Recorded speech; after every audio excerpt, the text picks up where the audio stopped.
Welcome two part 4। इस video में हम सब्जेक्ट वर्ब एग्रीमेंट के दो मज़ीद रूल्स सीखेंगे और आखिर में उन रूल्स की एक्सरसाइज भी करेंगे। सब्जेक्ट वर्ब एग्रीमेंट सीरीज़ के पहले 3 पार्ट्स में हमने 7 रूल्स सीखे थे।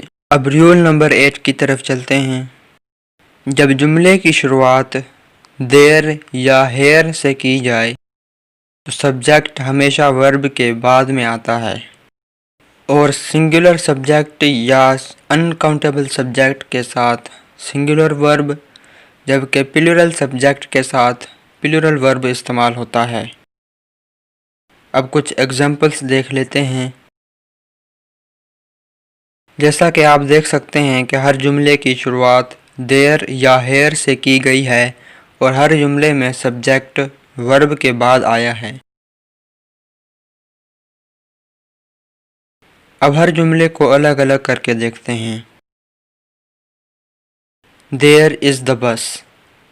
इस जुमले में singular verb is singular subject बस के मुताबिक इस्तेमाल हुआ है। Here is the key. इस जुमले में singular verb is singular subject की के मुताबिक इस्तेमाल हुआ है। There is some sugar in the glass. इस जुमले में singular verb is uncountable subject sugar के मुताबिक इस्तेमाल हुआ है। Here is your money. इस जुमले में singular verb is uncountable subject money के मुताबिक इस्तेमाल हुआ है। There are 5 people in the office.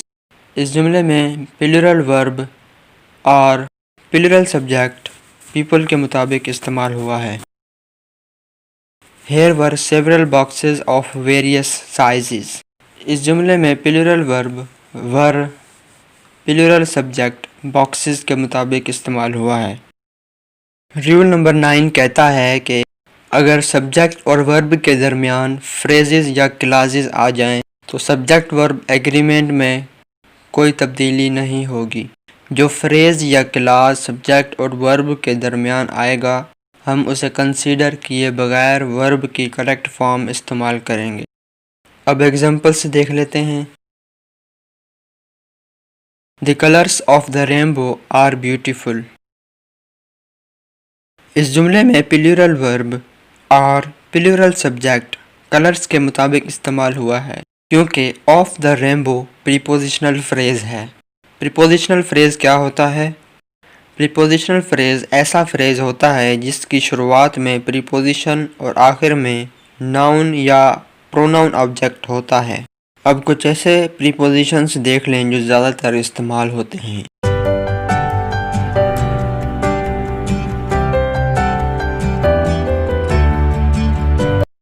अब एक और एग्जांपल देखते हैं। The boy at the door is my brother. इस जुमले में singular verb is singular subject boy के मुताबिक इस्तेमाल हुआ है जबकि at the door prepositional phrase है। एक और एग्जांपल देखते हैं। The park at the end of our street is a favourite place of mine. इस जुमले में singular verb is singular subject park के मुताबिक इस्तेमाल हुआ है जबकि एट द एंड और ऑफ आवर स्ट्रीट दो प्रीपोजिशनल फ्रेजेस हैं। लेकिन जब सब्जेक्ट और वर्ब के दरमियान फ्रेज आए और सब्जेक्ट सम, एनी, नन, ऑल या मोस्ट हो तो ये रूल वर्क नहीं करेगा। रूल की ये एक्सेप्शन हम अगली वीडियो में डिस्कस करेंगे जब हम सब्जेक्ट वर्ब एग्रीमेंट रूल्स में इंडेफिनिट प्रोनाउन पर बात करेंगे। अब ऐसे एग्जाम्पल देखते हैं जिनमें सब्जेक्ट और वर्ब के दरमियान क्लास मौजूद हो। The man who went to the meeting were bored. इस जुमले में plural verb were plural subject man के मुताबिक इस्तेमाल हुआ है जबकि who went to the meeting relative clause है। रिलेटिव क्लास क्या होता है? वो क्लास जिसके शुरू में रिलेटिव प्रोनाउन हो वो रिलेटिव क्लास कहलाता है। कुछ कॉमन रिलेटिव प्रोनाउन देख लेते हैं। विच, दैट, हु, हुज, होम और कभी कभी वाट, वेयर और व्हेन भी रिलेटिव प्रोनाउन के तौर पर इस्तेमाल होते हैं। एक और एग्जांपल देख लेते हैं।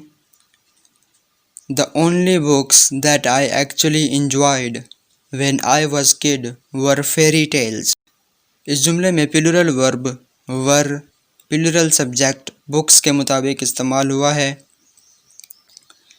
जबकि that I actually enjoyed और when I was kid दो रिलेटिव क्लासेस हैं। एक और एग्जांपल देख लेते हैं। The places where we visited were mostly quiet. इस जुमले में plural verb were plural subject places के मुताबिक इस्तेमाल हुआ है, जबकि where we visited relative clause है। अब इन रूल्स की एक्सरसाइज कर लेते हैं। There is or some water on the floor. There is some water on the floor. Remember Rule 8. The list of items is or on the table. The list of items is on the table. Remember Rule 9. The people who listen to that music are is few. The people who listen to that music are few.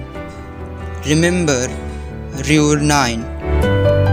Here is are some examples of subject-verb agreement. Here are some examples of subject-verb agreement. Remember Rule 8. Here is are the papers you requested. Here are the papers you requested. Remember Rule 8. The articles that they selected were sold.